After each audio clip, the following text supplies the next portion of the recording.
Welcome to today's match between Sweden and Greece in this international friendly. Sweden are using this match as their final preparation before heading to the World Cup. Managed by Graham Potter, the team secured their tournament spot through the playoffs. However, their recent form shows clear room for improvement. Sweden lost 3-1 against Norway on Monday, with that match ending in a defeat after the opposition scored 3 times in the first 37 minutes. Potter is still searching for his first clean sheet after 5 matches in charge. For Greece, this match is part of their build-up for the next UEFA Nations League starting in September. Greece finished 3rd in their World Cup qualifying group behind Scotland and Denmark. That result means they will miss another major tournament. Their recent record is concerning.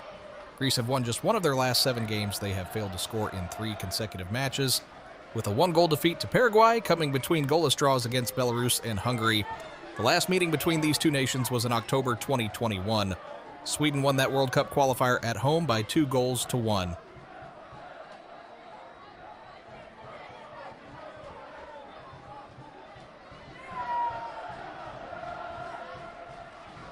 Ο αγώνας ξεκίνησε με ένταση. Στο 10ο λεπτό, η Ελλάδα άνοιξε το σκορ. Ο Κώστας Τσιμίκας σκόραρε με ασίστ από τον Τζόλι. Λίγο νωρίτερα, στο 8ο λεπτό, ο Μαυροπάνος είχε αστοχήσει. Στο 19ο λεπτό, ο Ρέτσος της Ελλάδας δέχθηκε κίτρινη κάρτα. Στο ίδιο λεπτό, ο Κουρμπέλης χτύπησε το δοκάρι για την Ελλάδα. Στο 30ο λεπτό, ο Παυλίδης βρέθηκε σε θέση offside. Κατά τη διάρκεια του πρώτου ημιχρόνου, οι Σβάνμπεργκ και Νίγκρεν αστόχησαν για τη Σουηδία. Προσθέθηκαν 4 λεπτά καθυστερήσεις. Ο τερματοφύλακας Τζολάκης της Ελλάδας και ο Νόρντφελτ της Σουηδίας πραγματοποίησαν σημαντικές αποκρούσεις. Το ημίχρονο έληξε με προβάδισμα της Ελλάδας με 1-0. Η Σουηδία ανέβασε στροφές.